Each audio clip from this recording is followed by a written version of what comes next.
프롤로그 스토리 제2화. 나는 마법 세계에 환생했다. 바람이 따스했다. 눈을 부비며 눈을 뜬 나는 바람이 불어오는 방향을 보며 그렇게 생각했다. 열린 유리창, 아니 문이라고 해야 할까. 그 너머의 마루에 앉아있는 익숙한 두 사람의 뒷모습이 보였다. 바람에 따라 머리카락이 흔들렸다. 두 사람은 조잘조잘 이야기를 나누고 있었다. 나는 짧은 팔다리를 버둥거리며 두 사람이 있는 마루 쪽으로 걸음을 옮겼다. 두 사람에게 다가갈수록 조곤거리던 목소리가 점점 커졌다. 내일부터 바로 가게 될 거야. 그렇구나. 어머, 은하야. 그때 내가 일어나 걸어오고 있는 것을 알았는지 선아 아줌마가 몸을 돌려 나를 향해 웃음 지었다. 긴 머리가 곱게 나부꼈다. 이어서 그녀의 옆에 있던 엄마가 내게로 손을 뻗어 나를 안아 올렸다. 나는 가만히 엄마의 품 안에 안겼다. 그런 나를 선아 아줌마가 가만히 바라보더니 말했다. 은하가 이제 잘 걷네. 어쩐지 뿌듯한 그 얼굴을 보며 나는 쑥스러워졌다. 엄마가 깊은 듯이 고개를 끄덕였다. 이제 곧잘 걷더라고. 너네는 어때? 뭐 이나야 이제 막 걷기 시작했지. 그래도 은하가 더 잘 걸어. 애초에 은하가 이나보단 생일이 좀 더 빠르잖아. 하긴 그렇긴 하지. 나는 그 말에 이나의 얼굴을 떠올리며 배시시 웃었다. 선아 아줌마는 우리 엄마랑은 매우 절친한 친구 사이이기 때문에 선아 아줌마는 곧잘 이나를 우리 집으로 데리고 왔다. 나는 그럴 때면 항상 옆자리에 누운 채 이나 얼굴을 감상했는데 이나는 정말로 예쁜 아기였다. 무슨 이유 때문인지 새까만 눈동자에 푸른빛이 감도는데 그게 엄청 신기했다. 아기라도 그 애가 크면 엄청 예뻐질 거라는 걸 알 수 있었다. 하긴 부모가 다 저렇게 미인이 아닌가. 일단 선아 아줌마부터가 애를 가진 아줌마라고는 생각할 수 없을 정도로 상당한 미인이었다. 얼음을 담은 듯한 은빛 눈동자를 보면 이나의 눈동자는 선아 아줌마의 유전이 아닌가 하는 생각이 든다. 높은 마법 실력 덕분에 외모 나이도 20살 전후에 멈췄지. 게다가 사실은 선아 아줌마보다도 그녀의 남편 쪽이 훨씬 더 미인이었다. 입 딱 다물면 차갑고 이지적인 분위기인데 인상이 순해서 정말로 귀엽다는 말이 어울리는 아저씨란 말이지. 게다가 그런 얼굴과 표정으로 실수투성이인 점이 또 귀엽다. 나는 그렇게 생각하다 말고 표정을 살짝 흐렸다. 이어서 선아 아줌마가 나에게서 나를 건네받았다. 그녀는 나를 끌어안으며 눈을 곱게 접어 웃었다. 정말로 멍해질 정도로 예뻤다. 이 사람이 어디를 보고 딸을 가진 엄마라고 생각할 수 있단 말인가. 귀여운 우리 은하를 보는 것도 이걸로 마지막인가? 좀 아쉽네. 그렇다. 그것이 두 사람이 지금껏 나누어던 대화였다. 선아 아줌마의 말에 엄마가 울먹이는 목소리로 말했다. 마지막은 무슨 평생 못 볼 것도 아니면서. 선아 아줌마가 그 말에 생긋 웃었다. 그렇지. 하지만 아기 때 모습을 보는 건 이게 마지막일 거 아니야? 걱정 마. 내가 사진 같은 거 보내고 그럴 테니까. 엄마는 그렇게 말하다가 풀 죽은 표정으로 중얼거렸다. 역시 안 갈 순 없겠지? 선아 아줌마가 그 말에 순웃음을 지었다. 그야 그렇지. 나는 주력인걸. 그나마 이 별내로 가는 게 다행이지. 다른 별로 가면 몇 년 더 걸렸을 거야. 그렇게 말하며 선아 아줌마는 손끝에서부터 생성된 얼음의 회오리를 하늘로 날려보냈다. 봄바람 위로 차가운 기운이 하나둘씩 떨어져 내렸다. 나는 그 생소한 감각에 몸을 움츠리면서도 모처럼 보게 된 선아 아줌마의 마법을 신기한 눈빛으로 바라보았다. 그야 그럴 수밖에 없다. 이 세계에는 이런 마법들이 당연한지 몰라도 나는 이전엔 이런 게 없는 세계에서 살아왔단 말이다. 몇 번이나 봤는데 신기했다. 저런 것을 마음대로 다룰 수 있다니. 나는 그런 생각을 하며 떨어져 내리는 얼음 결정을 향해 손을 뻗었다. 그러자 선아 아줌마가 그런 나를 보며 웃었다. 어머. 선아 아줌마가 작은 감탄사와 함께 손 위로 또 다른 얼음의 결정을 만들어냈다. 이번에는 꽤 컸다. 선아 아줌마는 그것을 내 손에 쥐어주었다. 나는 신기한 표정으로 그 차가운 것을 만지작거렸다. 게다가 선아 아줌마의 마법은 그 중에서도 특별했다. 무엇보다 선아 아줌마는 전 세계적으로 이름을 날리고 있는 매우 강력한 마법사인 것이다. 2개의 메인 마법, 세계 랭킹 100위 안에 드는 실력자. 심지어 S랭크의 마법사가 된 건 20대 중반. 믿을 수 없는 이력이었다. 내 주변엔 그런 사람이 있는 것 자체가 신기했다. 은하가 마음에 드나 봐. 선아 아줌마가 내 머리를 살짝 쓰다듬었다. 엄마가 그런 선아 아줌마를 보며 흐린 표정으로 머리카락을 귀 뒤로 넘겼다. 참, 유능한 친구를 둬도 고생이네. 보고 싶을 거야. 그 정도는 아니잖아. 왜냐면 자주 메일이나 편지할 거고 화상통화도 많이 할 테니까. 아님 뭐야, 나한테 연락할 생각이 없어? 한국의 유능한 통신마법사께서 왜 이러실까? 설마. 하지만 그래도 섭섭하잖아. 역시 실제로 만나서 손을 잡거나 하는 건 할 수 없고. 참나, 우리가 죽고 못 사는 연인 사이도 아니고. 그러나 선아 아줌마는 그렇게 말하면서도 웃으며 팔을 벌려 엄마를 꼭 끌어안았다. 나도 보고 싶을 거야. 그러니까 너도 언제든지 연락해. 한밤중이라도 물론 괜찮아. 그렇게 상식 없진 않아. 그리고 너한텐 남편이랑 은하가 있잖아. 물론 나도 그이랑 딸애가 있고. 그렇다고 나 전혀 신경 안 쓰면 화낼 거다. 그럴 리가 없잖아. 그렇지? 나는 그것을 보며 나 역시도 약간 섭섭한 기분이 들었다. 선아 아줌마와 절친 사이인 엄마만 하겠냐 싶지만은 나도 매일 찾아오는 선아 아줌마와는 제법 정을 붙인 상태였다. 게다가 가족들이 전원 엄청 예뻐서 눈호강도 됐었고. 나는 그런 생각에 저도 모르게 선아 아줌마의 소매를 붙잡았다. 그러자 나를 들어올린 채로 엄마를 껴안고 있던 선아 아줌마가 동그랗게 뜬 눈으로 나를 보며 웃었다.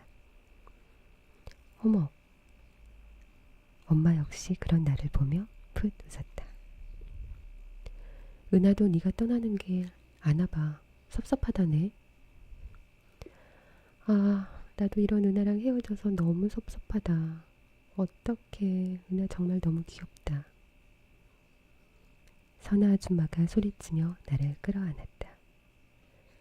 미안해. 그래도 가야 해. 아, 정말 섭섭해서 어떡해. 그렇게 중얼거리는 선아 아줌마를 향해 피식 웃은 엄마가 물었다. 내일 간댔지? 배움 갈게. 뭘로 가는데? 국제 워프진으로 갈 거야. 우리 조직은 이래봬도 B랭크 조직이니까 충분히 쓸 자격이 있거든. 너 혼자서도 쓸 자격은 충분하잖아. 마법사 세계 랭킹 98위 마법사님? 그렇게 서로를 바라보던 아주머니와 엄마는 결국 웃었다. 말하자면 나는 환생했다.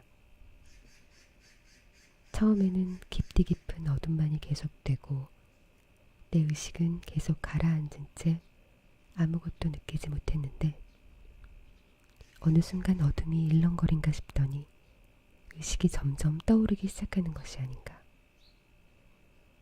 심장 소리가 들리고 따스한 감각이 온몸에 닿아서 나는 죽기 전의 상황은 아무것도 떠올리지 못한 채 그저 편안하게 웃었다.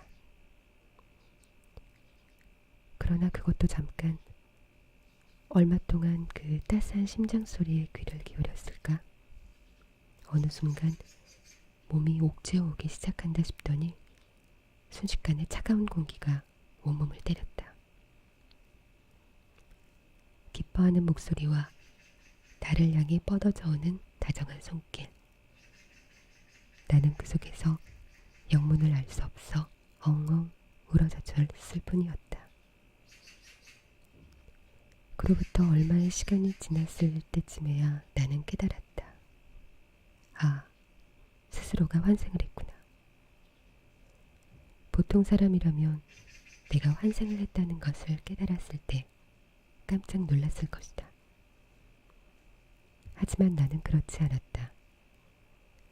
일단 나는 환생, 정확히는 새로운 삶을 사는 것이 처음이 아니었고 또 이 생 자체가 이미 약속되었던 것이기도 했다. 그렇게 정신을 차린 내가 맨 처음 한 것은 바로 여신님이 준 아공간을 확인하는 것이었다. 다행히도 전생에서부터 모아온 물건까지 전부 있었다. 역시 그녀에게 아공간을 요구하길 100번 옳았다 싶었다. 애초에 불러내고 이름을 안 것만으로도 기쁘다며 흔쾌히 아공간을 선물해준 그녀도 문제가 있었지만 하여간 진짜로 정말로 너무 착했다.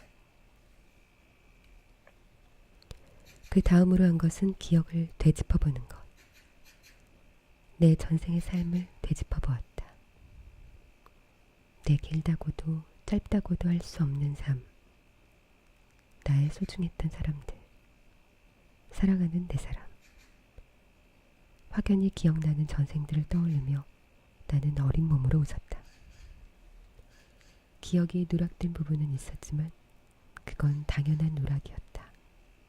나는 당연하게 받아들였다. 그렇게 내가 태어나게 된 세계는 내가 전에 살던 세계와는 사뭇 달랐다.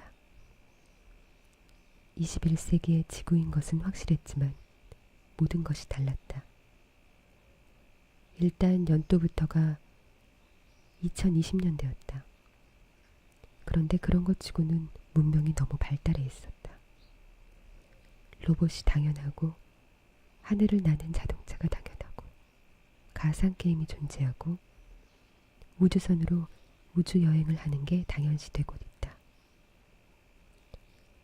그런 주제의 게임이나 책, 만화 같은 문화적인 것은 10년 정도 뒤처져 있다. 그러니까 전생에는 2000년도에 나왔던 만화가 지금에서야 나온다는 느낌이었다. 가장 다른 것은 이것이었다.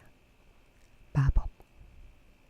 나는 짧은 팔다리를 움직여 겨우 앉아서는 그대로 눈앞의 TV 방송에 정신을 집중했다.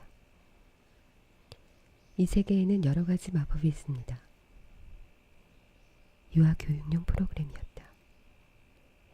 그림이 움직이는 것이 제법 보는 맛이 있었다. 마법의 존재가 처음 발견된 것은 지금으로부터 200년 전의 이야기입니다. 최초로 제대로 된 마법을 쓰는 마법사가 발견됨에 잇따라 마법을 전승해오고 있던 마법의 나라들의 모습이 발각된 것이 지금 이 세계 마법 문화의 시초이죠. 마녀의 그림이 나타났다. 그리고 사라지고 마녀의 손 위로 마법의 그림이 펼쳐졌다. 여자의 음성이 이어져 갔다. 그 순간부터 발전하기 시작한 마법은 지금에 와서는 우리의 생활과 뗄래야 뗄 수 없는 밀접한 문화 그 자체로서 힘으로써 우리의 곁에 존재하고 있습니다. 그리고 화면에 몇 개의 그림이 떴다. 세계에는 꽤 많은 종류의 마법이 있지만 크게 나누면 4가지가 있습니다. 그림과 문자로 무언가의 이치를 만들어 마법으로 발전시키는 진마법, 마법에 걸맞는 주문과 이름을 마법으로 발현시키는 스펠 마법, 마법의 주가 되는 마력의 속성 자체를 마법으로 사용하는 속성 마법, 그리고 스스로 직접 만들어 성장시키는 고유 마법이 있습니다. 고유 마법. 나는 그 단어를 들으며 무심코 손을 움직였다. 내 마음에 확 울리는 기분 좋은 명칭이었다. 그 중에서도 마법사의 힘의 상징은 당연히 고유 마법입니다. 고유 마법은 마법사가 상상력으로 탄생시킨 순간부터 마법사의 힘이 되어 함께합니다. 고유 마법에 역시 종류가 있습니다. 마법사에게 있어 중심이 되는 메인 마법, 그 마법을 보조하는 서브 마법, 그 외의 고유 마법은 보통 보조 마법이라 불립니다. 마법사의 상상으로 탄생하는 마법. 성장 역시 마법사의 상상대로 성장한다. 그야말로 나에게 있어서 미지와 흥미의 대상이었다. 마법 세계에 태어났다는 것만으로도 신기했지만 그 이상으로 마법을 만들 수 있다는 사실 자체가 너무 좋았다. 나는 솔직히 한시라도 빨리 마법을 사용하게 되고 싶다고 생각하고 있었다. 하지만 무리인 것은 알고 있다. 보통 자신의 마법, 그러니까 메인을 개발하기 시작하는 건 빨라도 초등학생 무렵부터다. 저학년 때엔 마력에 대한 소질을 알아보고 마력을 쌓기 시작한다. 중고학년부터 스펠 마법 등 기존에 있는 마법들을 배운다. 그리고 소질이 있는 경우 뛰어난 순서대로 학교에서 반이 나뉘고 만들 마법을 구성화하기 시작한다. 중학생이 되어서야 보통 자신의 메인 마법을 만들어낸 이가 생기기 시작한다. 뭐 평균 이상의 재능을 가진, 그러니까 보통 영재라고 불리는 애들은 또 다른 궤도를 걷지만, 그러니까 나는 아직 아기고 아직 마력을 느끼는 것조차 못하는 상태인 것이다. 그런 주제의 고유 마법이라니 가당치도 않지. 마법을 만들려면 일단 마력을 느끼고 다음으로 마력을 움직일 수 있어야 되고, 그렇게 하면서 스스로의 마력을 쌓아가야 한다. 그래야만 비로소 스펠 마법이나 진 마법 등의 기존 마법, 그 기초라도 사용할 수 있게 된다. 고유 마법은 그 다음의 단계였다. 마법은 이제는 과학과 합쳐져 예전이라면 상상도 못할 만큼의 멋진 진화를 이루었습니다. 방송은 이제 과학의 눈부신 발전 쪽에 대한 이야기로 넘어가고 있었다. 나는 그것을 반짝이는 눈으로 보았다. 그러고 있는데 뒤에서부터 아빠가 다가왔다. 아빠가 내 뒤에 나를 다리 사이에 두고 앉았다. 나는 무거운 고개를 움직여 아빠를 돌아보았다. 그러다가 그만 휘청이고만 나를 아빠가 양손으로 받아주었다. 이런, 왕! 나는 혀짧은 소리를 냈다. 몸은 아기라도 정신은 아기가 아니다 보니 부끄러웠다. 나는 흘끗 방금 전까지 보고 있던 텔레비전 쪽으로 시선을 줬다. 이번에는 마법 방송에선 마법사와 비마법사에 대한 이야기가 흘러나오고 있었다. 그에 나는 문득 아빠의 눈치를 봤다. 그러나 아빠는 아무렇지도 않아 보였다. 나는 우물쭈물하며 생각했다. 이 세계는 마법 세계다. 그리고 이 세계 인구 중 70%는 마법사다. 그렇다는 말은 당연 마법사가 아닌 존재도 있다는 소리다. 마법 혹은 마력에 대한 소질이 아예 없거나 미력하여 정형화된 스펠과 진마법을 통해서가 아닌 이상 마법을 사용할 수 없는 존재. 즉 고유 마법을 만들 만큼의 마법사로서의 소질이 없어 기본적인 기초 마법밖에는 사용할 수 없는 존재. 그것을 비마법사라고 한다. 그리고 우리 아빠가 바로 그런 존재였다. 그런 사람은 보통 마법에 관련된 전문직에 종사하거나 아니면 마법과 거의 관계가 없는 평범한 회사에서 일하는 경우가 많은데 아빠는 후자였다. 그래도 비마법사 사이에서는 제법 유명하다고 들었다. 일처리가 좋아서. 하지만 아무래도 이 세계는 마법사가 유리한 세계다. 그런 만큼 비마법사는 약간 등한시되는 경향이 있다. 그래서 약간 조심스러웠다. 그런 나를 보고 무엇을 생각했는지 아빠가 부드럽게 웃으며 내 머리를 쓰다듬었다. 그러고 보니 은하는 어떤 마법을 가지고 싶니? 그 말에 나는 살짝 어색해하다가도 웃어버렸다. 나는 손을 들며 기쁜 어조로 말을 했다. 아우. 비록 말이 제대로 나오지는 않았지만 말이다. 하지만 그에 대해선 나도 하고 싶은 말이 너무 많았다. 그 많은 말을 표현할 수 없는 것이 그저 답답할 뿐이지. 사실 솔직히 말하자면 아직 어떤 마법을 메인으로 갖고 싶은가 같은 거 생각은 많이 해봤지만 정하지는 못했다. 메인 마법은 그런 간단한 게 아니니까 말이다. 하지만 배우고 싶은 마법에는 이것저것 떠오르는 게 많았다. 일단 텔레포트는 꼭 익혀야겠다. 이건 보조 마법 계열에서 많이 쓴다고 했으니까 꼭 숙련도 높게 익혀야지.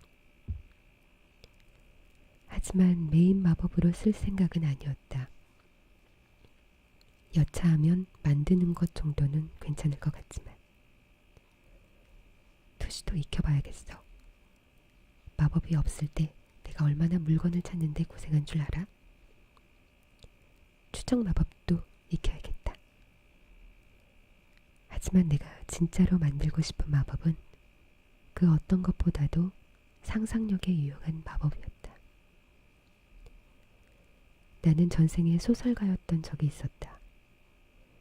그래서 그렇게 생각하느냐고 묻는다면 그래, 정답이라고 하겠다. 내가 소설가가 될 수 있었던 것은 다 그 상상력이 있었던 덕분이었다.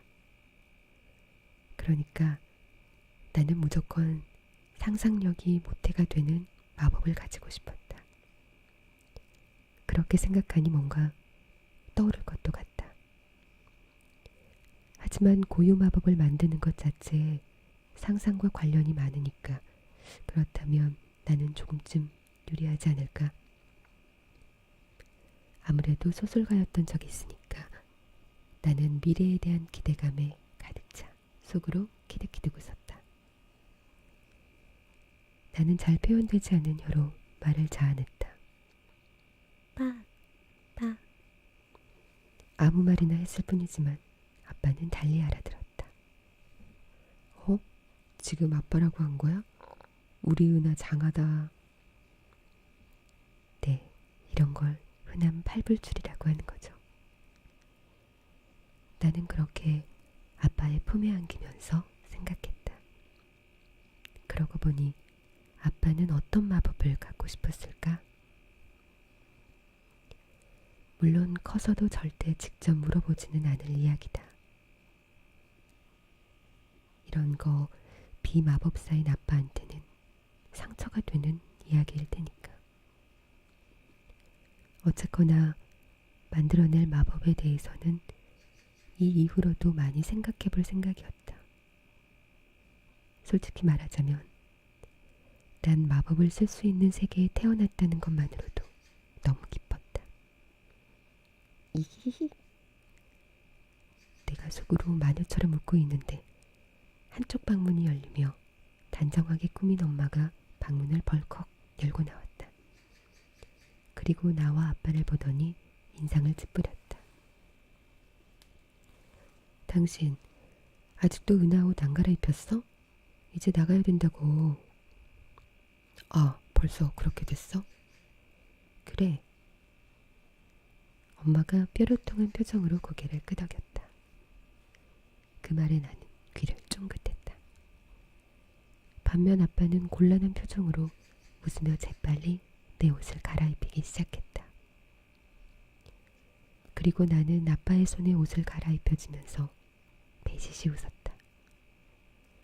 아기 몸인 주제에 벗겨지는 걸 부끄러워하면 지는 거다, 그딴 거. 그렇게 생각하면서도 내가 배시시 웃는 것은 그도 그럴 게 지금 엄마 아빠가 나를 데리고 가는 곳은 그야 병원이긴 한데 좀 특별했다. 그도 그럴 게 내가 이 세계에 태어나서 처음으로 맞는 마법 관련 진찰인걸. 진찰이랄지 조기 개발이랄지 하여간 그랬다. 아빠가 곧바로 내 옷을 갈아입히고 엄마가 나를 어부바용 포대기에 싸서 안았다. 그대로 두 사람은 밖으로 출발했다. 아빠가 운전대를 잡고 차를 몰았다. 바깥 풍경이 스쳐 지나갔다. 기대감이 어린 표정으로 짧은 팔다리를 젓고 있는 내 귀로 엄마의 아쉬운 듯한 목소리가 들려왔다. 선한 애가 있었으면 정민 씨한테 부탁했을 텐데. 아, 그쪽 남편분이 의료 마법사랬지? 약간 아쉬워. 선아. 약간 오랜만에 듣는 이름이었다. 나는 눈을 깜빡였다. 차는 달려 한적한 곳에 있는 병원에 도착했다. 장소와는 달리 아는 사람들로 제법 북적이고 있었다. 엄마 품에 안겨 기다리다가 진찰실 안으로 들어가게 되었다. 진찰실에는 백의를 입은 의사 선생님과 간호사 한 명이 앉아 있었다. 안녕하세요. 예약했던 유진환이라고 합니다. 네, 아기의 혈류 개발을 하기로 하신 분이시죠? 네, 이 아이예요. 나는 나를 웃으며 바라보는 의사 선생님을 보며 두근두근 긴장감 어리게 뛰는 심장의 고통을 느꼈다. 어린 시절의 혈류 개발은 후에 좀 더 마력을 다루는 것을 더 능숙하게 하기 위한 하나의 조치로서 이 세계의 대부분의 아이들은 한 번씩은 이 진료를 받는다. 이 진료는 최소 만 1세가 된 이후부터 시행해야 하며 반면 빠르면 빠를수록 마력의 재능을 발견하게 해줬다. 다만 이 개발이란 아이의 몸에 있는 마력의 혈류를 따라 마력을 순환시키며 막힌 혈을 푸는 작업이라 인체에 해박한 의사가 아니면 하지 못하는 일이다. 때문에 제법 비쌌다. 이름이 은하예요. 그래, 은하야 안녕? 나는 약간 어물거리며 입술을 움직였다. 아우 아우 아우. 아직 이 정도 말밖에는 하지 못했다. 당연히 의사 선생님은 내 말을 알아듣지 못했다. 그럼 아기의 웃옷을 벗기고 여기에 올려주세요. 네. 나는 그 말에 살짝 인상을 찌푸렸지만 그러려니 했다. 아니, 병원에서 옷을 벗는 걸 신경 쓰면 지는 거다. 그것도 아기의 몸이라며. 나는 아기용의 침대 위에 앉혀졌다. 똑딱이 단추가 풀리며 웃옷이 벗겨졌다. 아래 위 일체형의 옷이었다. 의사 선생님이 내 등 위로 손을 올렸다. 나는 어쩐지 약간 무서워져 눈을 감았다. 그때 내 등 뒤에서부터 요상한 느낌이 나기 시작했다. 나는 눈을 크게 떴다. 등 뒤에서부터 간지러운 느낌이 느껴진다 싶었더니 그것이 천천히 내 몸을 돌기 시작했다. 어딘지 모를 곳이 간지러웠다. 포근했다. 따스하고 신기하고 충만감이 느껴졌다.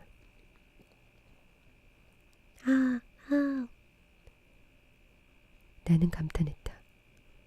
이게 마력인 거구나 직감했다. 참고로 말하자면 사실 아기의 혈류 개발에는 개인차가 존재했다.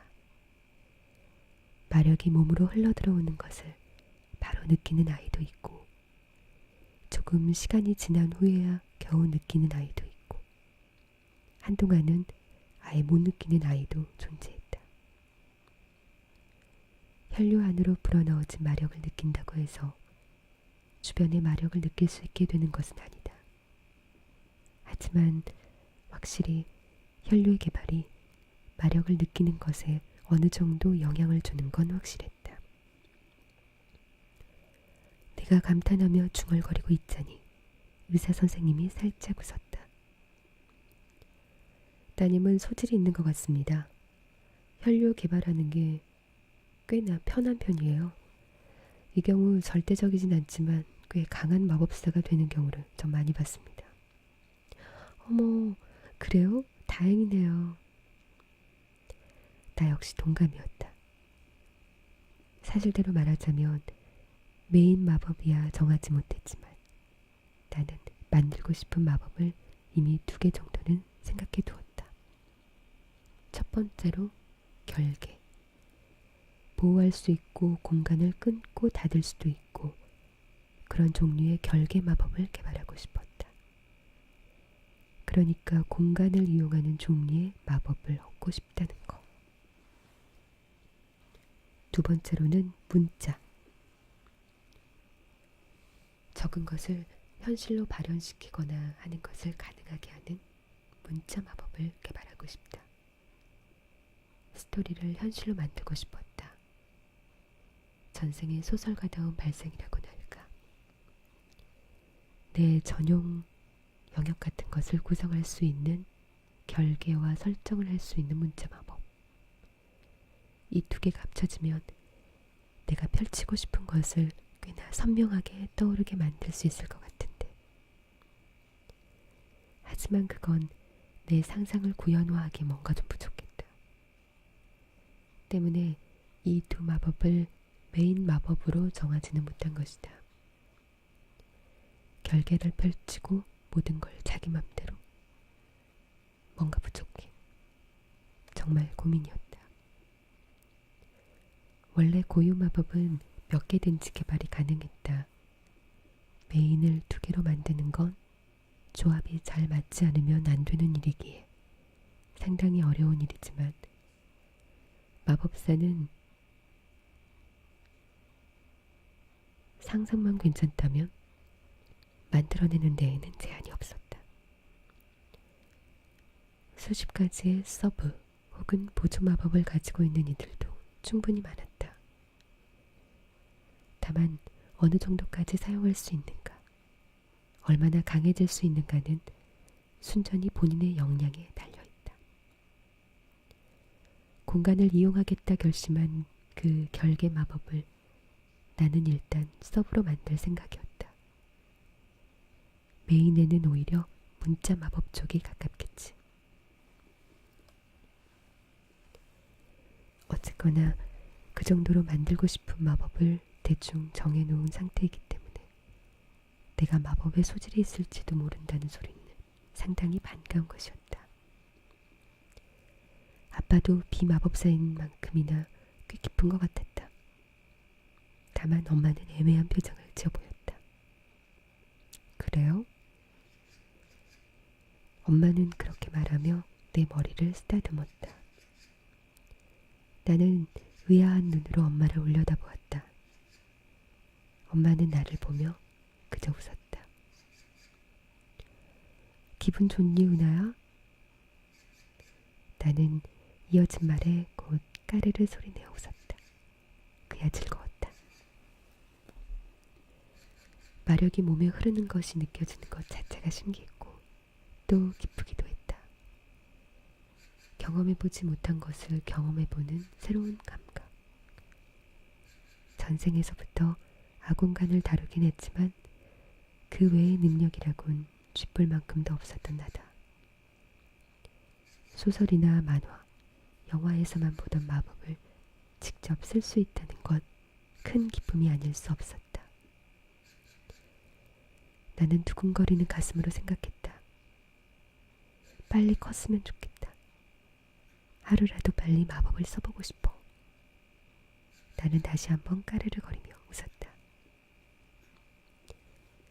그날 밤 나는 꿈을 꿨다. 하늘을 향해 손을 펼쳤는데 그런 내 소변의 주변으로 무언가가 감돌고 있는 것이 느껴졌다. 이 느낌, 기억에 있다. 그래, 마력이다. 나는 신이 나서 팔을 휘둘렀다. 그러자 그에 따라서 신비한 빛이 뿜어져 나오기 시작했다. 우와! 나는 눈을 반짝거리며 탄성을 지었다. 꿈이라서 그럴까 말도 잘 나왔다. 이 꿈이 하루빨리 현실이 되면 좋을 텐데. 꿈에선 뭐든지 할 수 있지만 그건 환상에 불과하다. 기분 좋은 꿈이었다.